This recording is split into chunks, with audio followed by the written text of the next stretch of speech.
আমরা কি আলোচনা করছি? জিন্স। এবারে দেখেন তো, আপনি ইংরেজিতে বলেন ম্যান, আরবিতে বলেন, ইংরেজিতে বলেন ম্যান এবং ওম্যান, ম্যান এবং ওম্যান। আমরা কিন্তু এখনো বহু বচনে আলোচনা করি না, এক বচনে আছি এখনো, নাকি? উইমেন তো বলতে পারবেন না, ম্যান ওম্যান, ম্যান ওম্যান। আরবিতে আসেন, রাজুলুন ইমরাআতুন, রাজুলুন ইমরাআতুন, রাজুলুন ইমরাআতুন। বললেন তো এটা কি?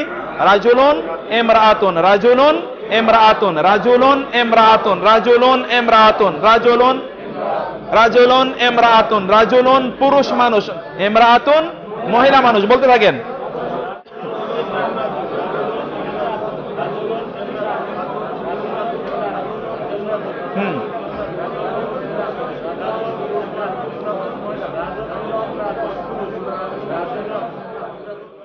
হ্যাঁ, বলতে থাকেন তো। রাজুলুন ইমরাআতুন, রাজুলুন ইমরাআতুন। রাজুলুন মানে কি? ইমরাআতুন। আপনারা সূরা ইউসুফে শুনেছেন না, ইমরাআতুল আজিজ, আজিজের কি? নারী, আজিজের নারী, আজিজের মহিলা। আজিজের মহিলা কি? আজিজের স্ত্রী। অতএব ইমরাআতুন সাধারণত স্ত্রীকে বোঝানোর জন্য ব্যবহৃত হয় কোরআনে, এমনি আরবি ভাষায় না। আরবি ভাষায় নারীকে বোঝায় ইমরাআহ। যাই হোক, সেটা আমরা পরে বলছি। ইমরাআতুন মানে কি? হযরত ইব্রাহিম আলাইহিস সালামের স্ত্রীর ব্যাপারে কোরআনে বলেছেন, ওয়া মারাআতুহু কাইমা, তার স্ত্রী কি ছিল? দাঁড়িয়ে ছিল। ওই যে যখন ফেরেশতারা আসে ইব্রাহিম আলাইহিস সালামের কাছে, সেখানে ইমরাআতুহু, আবার ওয়া মারাআতুহু হাম্মালাতাল হাতাব, ইমরাআতু আছে না? এবং তার নারী, কার নারী? আবু লাহাবের নারী, মানে আবু লাহাবের স্ত্রী। তাইলে রাজুলুন ইমরাআতুন, রাজুলুন মানে কি? ইমরাআতুন, নাজুলুন ইমরাআতুন।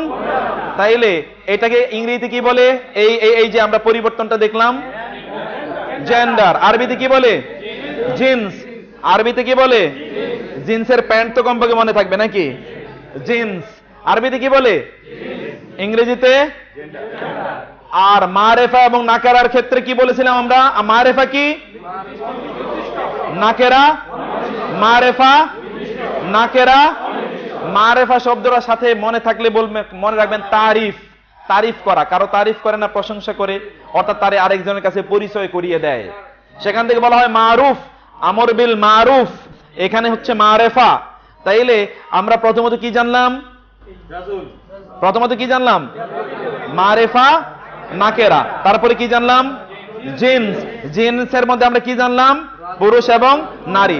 পুরুষকে আরবিতে বলে মুজাক্কার, পুরুষকে আরবিতে কি বলে? নারীকে কি বলে? মুআন্নাস। এটা বলতে থাকেন তো, মুজাক্কার মুআন্নাস। বলতে থাকেন, মুজাক্কার মুআন্নাস, মুজাক্কার মুআন্নাস, মুজাক্কার মুআন্নাস। বলতে থাকেন। হ্যাঁ, মুজাক্কার মুআন্নাস, মুজাক্কার মুআন্নাস, মুজাক্কার মুআন্নাস। মুজাক্কার শব্দটা মাথায় রাখবেন।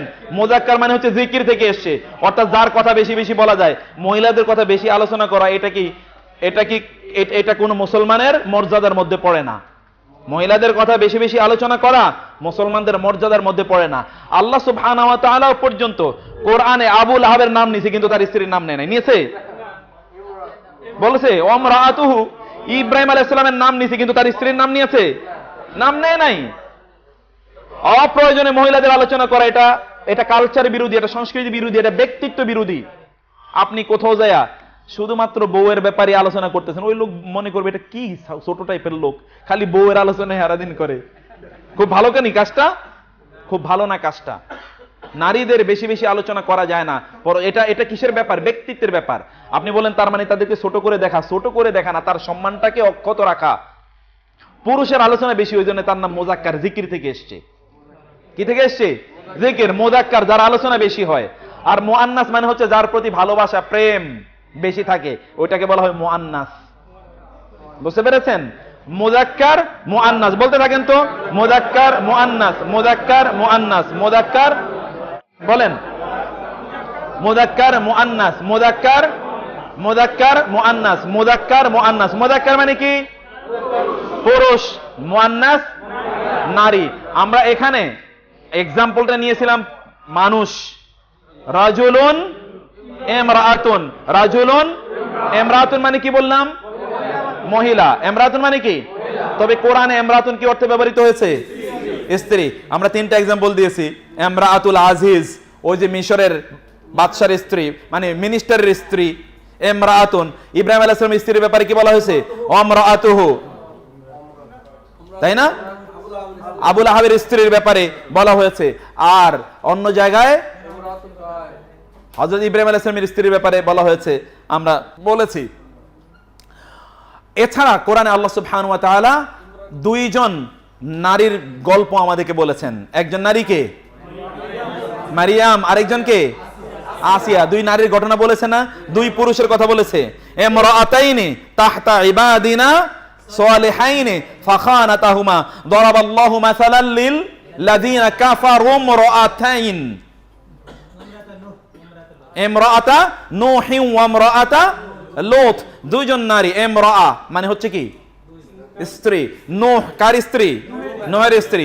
ইমরাআতা লূত এবং লূতের স্ত্রী। তাহলে ইমরাআ শব্দটি কোরআনে কি অর্থে ব্যবহৃত হয়েছে? মানে স্ত্রী অর্থে ব্যবহৃত হয়েছে। ইমরাআতুন, এটাকে যদি এবার আপনি, আমরা এর আগে যেটা পড়েছিলাম সেটা হচ্ছে নির্দিষ্টতাবাচক অথবা অনির্দিষ্ট। এখানে আমরা কি পড়লাম? জেন্ডার। জেন্ডার বিষয়টা আলোচনা করলাম।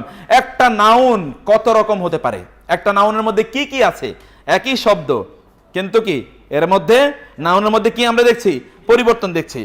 3 নম্বরে আসেন, এই নাউনটা এরকম হতে পারে পুরুষ মানুষগণ, মহিলা মানুষগণ। এখানে আমরা কি পাইলাম বলেন তো? এখানে কি পেয়েছি আমরা? বচন। এখানে আমরা কি পেয়েছি? বচন। ইংরেজিতে বলে নাম্বার, আরবিতে বলে আদদ। আরবিতে কি বলে? আদদ। আরবিতে কি বলে? আদদ। আরবিতে কি বলে? আদদ। ইদ্দত নাম কোনদিন শুনছেন? ইদ্দত শব্দটা, মহিলারা ইদ্দত পালন করে না? এই ইদ্দতটা কি? দিন গণনা।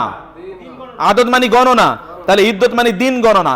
অর্থাৎ তার একটা নির্ধারিত ঘটনার পরে তাকে 7 দিন অথবা 10 দিন অথবা 3 মাস অথবা 4 মাস 10 দিন ইদ্দত পালন করতে হয় না?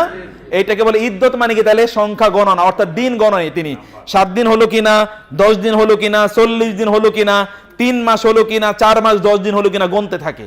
এটাকে বলা হয় ইদ্দত। বুঝতে পেরেছেন? তার মানে নাম্বারকে আরবিতে কি বলে? আদদ। নাম্বারকে আরবিতে কি বলে? আদদ। বলতে থাকেন তো, আদদ আদদ আদদ। নাম্বার কি কি বলে? মুখের জড়তা দূর করতে হবে।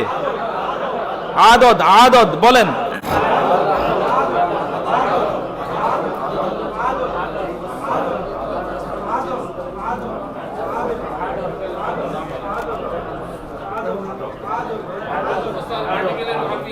হ্যাঁ, কিসের কিসের আর্টিকেল? এটাই তো হরফ। হরফ মানে তো আর্টিকেল। হরফ মানে আর্টিকেল, পার্টিকেল, প্রিপোজিশন, যাই কিছু বলেন না কেন, হরফ মানে হচ্ছে আর্টিকেল, পার্টিকেল। ওকে, বলেন তো কি হলো শব্দটা তাইলে? আদদ। তাইলে আবার প্রথম থেকে আসেন। আমরা প্রথমে কি বলেছিলাম? ডেফিনিট ইনডেফিনিটের ব্যাপারে কি বলেছিলাম? মারিফা। কি বলেছিলাম? কি বলেছিলাম? তারপরে কি? জিন্স। তারপরে কি? জিন্সের ব্যাপারে কি বলেছিলাম? কি বলেছিলাম? মুযাক্কার। কোনটা মুযাক্কার? মুয়ান্নাস। নারীকে কি বলে আরবিতে? ইমরাআতুন। নারী কি? নারীবাচক মুয়ান্নাস। নারীবাচক কি? পুরুষবাচক মুযাক্কার। পুরুষবাচক। এই জন্য ছেলের আরবিতে বলে যাকারুন। ছেলের আরবিতে কি বলে? মুযাক্কার থেকে যাকার, মিন যাকারি ওয়া উনসা। আর নারীর কি বলে? মুয়ান্নাস উনসা। মুয়ান্নাস থেকে কি? উনসা। মেয়ে অর্থাৎ মেয়ে, কন্যা সন্তান, তাকে বলে উনসা। আর ছেলে সন্তানের কি বলে? হ্যাঁ, যাকার। আর যে ছেলেও না মেয়েরা, ওরে বলে খুনসা। হ্যাঁ হ্যাঁ, থার্ড জেন্ডার। মেয়ে হলে কি বলে? উনসা। আর মেয়েও না, ছেলেও না, ওটাকে কি বলে? খুনসা। খুনসা। বুঝতে পেরেছেন? উনসা, খুনসা। ছেলেকে কি বলে? যাকারুন। মুযাক্কার যাকারুন, মুয়ান্নাস উনসা। বলেন তো, মুযাক্কার যাকারুন, মুয়ান্নাস উনসা। মুযাক্কার যাকারুন, মুয়ান্নাস উনসা। সূরা নিসাতে যখন আপনি পড়বেন, লিযযাকারি মিসলু হাযিল উনসায়াইন। লিযযাকারি মানে এভরি বয়, এভরি সান, প্রত্যেক ছেলের জন্য, মিসলু অনুরূপ, হাযিল অংশ, উনসায়াইন মানে দুইজন মেয়ের। দুইজন মেয়ের সমান কি? একজন একজন ছেলে, পুরুষ না, দুইজন মেয়ের সমান কি একজন ছেলে। তাহলে মুজাক্কার মানে কি পুরুষ বাচক, আর ছেলে আরবি কি যাকারুন, ছেলে আরবি কি যাকারুন। মুয়ান্নাস মানে নারী বাচক, আর মেয়ে মানে কি উনসা, আর নারী মানে কি ইমরাতুন। নারী এবং মেয়ের মধ্যে পার্থক্য আছে কিনা? নারী এবং মেয়ের মধ্যে পার্থক্য আছে। নারী আরবি কি ইমরাতুন, আর মেয়ে আরবি উনসা। এতটুকু পর্যন্ত কি আমি মনে করতে পারি যে আপনারা বুঝেছেন? হ্যাঁ, উনসা উনসা। আর তো খুনসা তো আরেকটা জিনিস, খুনসা তো জেন্ডারের বাইরে। উনসা উনসান, আলিফ এই যে মুআন্নাস, আলিফ নুন সা, আলিফ সাইয়া উনসা। ওকে, তারপরে আসেন এই চতুর্থ নম্বরটাতে আসেন। এটার মধ্যে পার্থক্যটা আপনাকে বলতে হবে। প্রথমটাতে আছে মানুষ, দ্বিতীয়টাতে আছে মানুষকে, তৃতীয়টাতে আছে মানুষের। প্রথমটাতে কি আছে? মানুষ। দ্বিতীয়টা কি? মানুষ কে। তৃতীয়টাতে কি আছে? মানুষের। এবার আপনি ইংরেজিতে দেখেন তো, ম্যান, দা ম্যান, এটা কিন্তু ডেফিনিট ইনডেফিনিটের না। একটা হচ্ছে ম্যান, আর হচ্ছে দা ম্যান, আর হচ্ছে অফ দা ম্যান। এবার আমরা একটু এই জায়গায় আসি। এই জায়গাটাতে এমনি সাধারণ একটা শব্দ আপনাদেরকে আমি একটু বলি। প্রথমটাকে আসেন, আল্লাহ, আল্লাহ দিয়ে করি। আল্লাহ সৃষ্টি করেছেন। কে সৃষ্টি করেছেন? এখানে আল্লাহ কি? এখানে আল্লাহ কি? যিনি কাজটি করেছেন তিনি। এখানে যিনি কাজটি করেছেন তাকে কি বলে বাংলা ভাষায়? কর্তা। তাকে কি বলে? কর্তা। যিনি কাজটি করেছেন তাকে কি বলে? ইংরেজিতে বলে অ্যাক্টিভ পার্টিসিপল। ইংরেজিতে কি বলে? Active participle. যিনি কাজটি করেছেন, কর্তা, সাবজেক্টিভ। যিনি কাজটি করেছেন, এখানে কাজটি কে করেছেন? আল্লাহ। সৃষ্টি করেছেন কে? আল্লাহ। এবার আসেন, তুমি আল্লাহকে ইবাদত অথবা ভয় করো।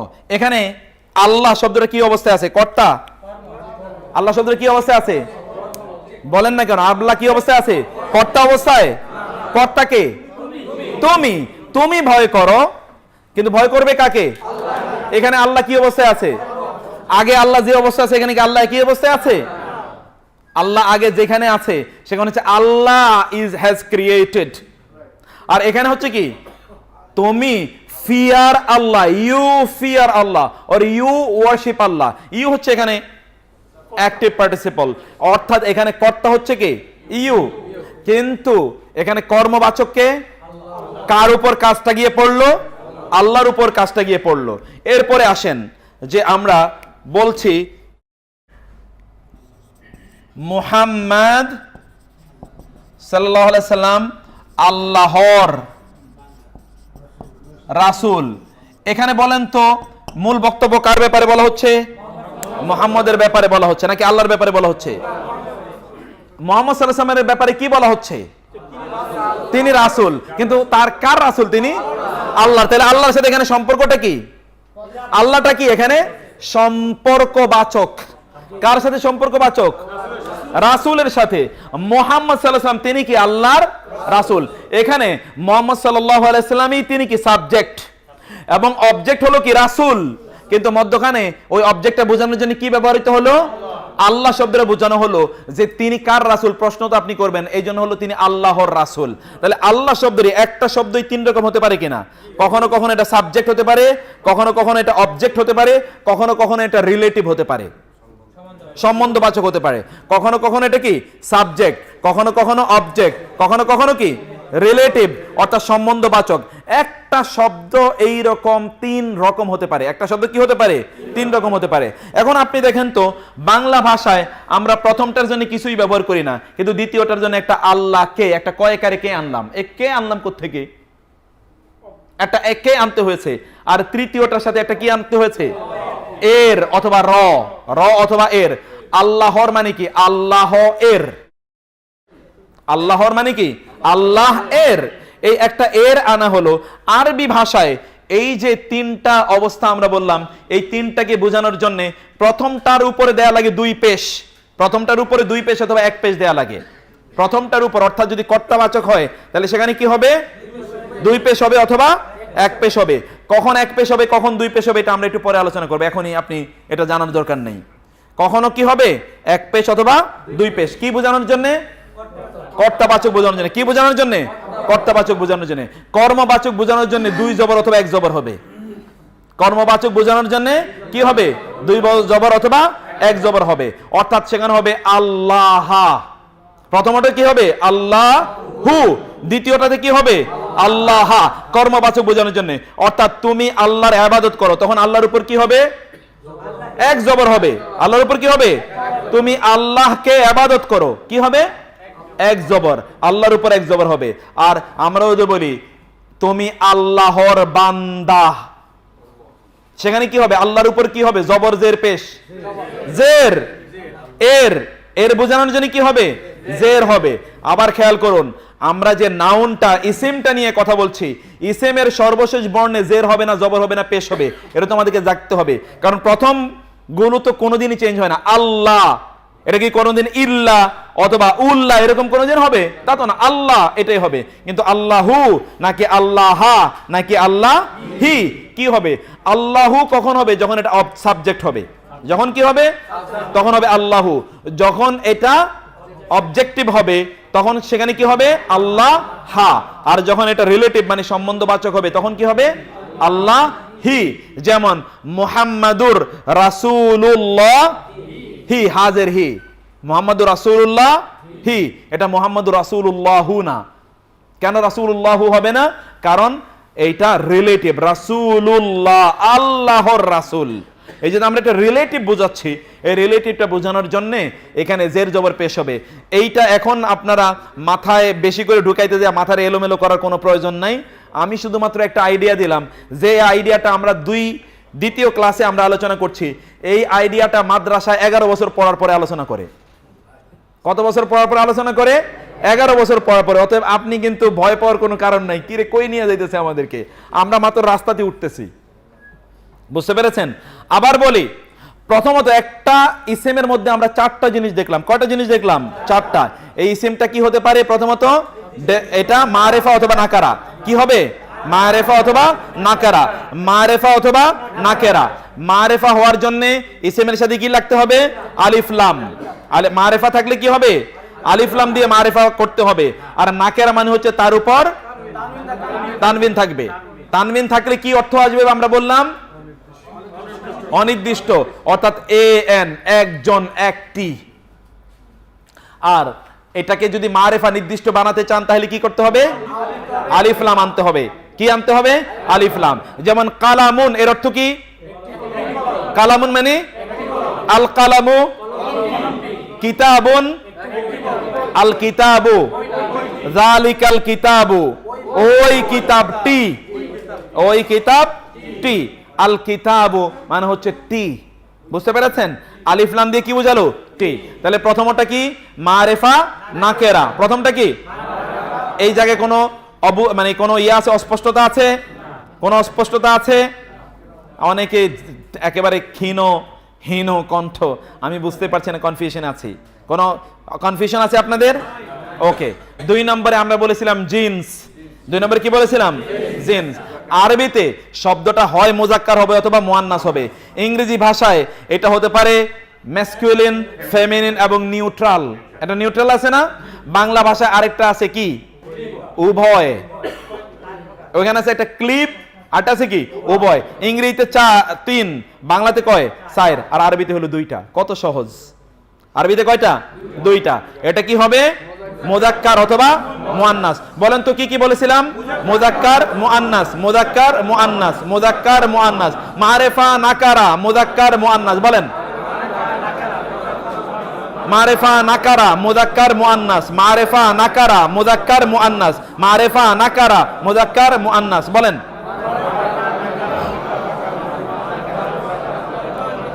বলেন তো মুজাক্কার মুআন্নাস। মারেফা নাকারা, মারেফা নাকারা, মুজাক্কার মুআন্নাস। মারেফা। এই জায়গাটা কি আমরা ক্লিয়ার হতে পেরেছি? হ্যাঁ, আলহামদুলিল্লাহ। এবার আসি আমরা 3 নম্বরে বলেছিলাম আদদ মানে সংখ্যা। কি বলেছিলাম? মানে সংখ্যা। আদদ মানে কি? সংখ্যা। আল্লাযী জামাআ মালাহু ওয়া আদ্দাদা, এই যে আদদ, সংখ্যা গণনা করা। আদদ, আদদ মানে কি? সংখ্যা। এখন আদদের ব্যাপারে আমরা কি বলেছিলাম? এটা কি হতে পারে? শব্দটা বহুবচন হতে পারে। আমরা আদদ নিয়ে আলাদা আমাদের আলাদা চ্যাপ্টার আছে, সেই চ্যাপ্টারে আমরা আলোচনা করব। যেমন ভাবে আপনি দেখলেন এই শব্দটা আগে আমরা বলেছি মানুষ, এখন আমরা বলতে পারি মানুষগুলো, মানুষগুলো বা মানুষজন, মানুষগণ, তাই না? অথবা নারীগণ, পুরুষগণ।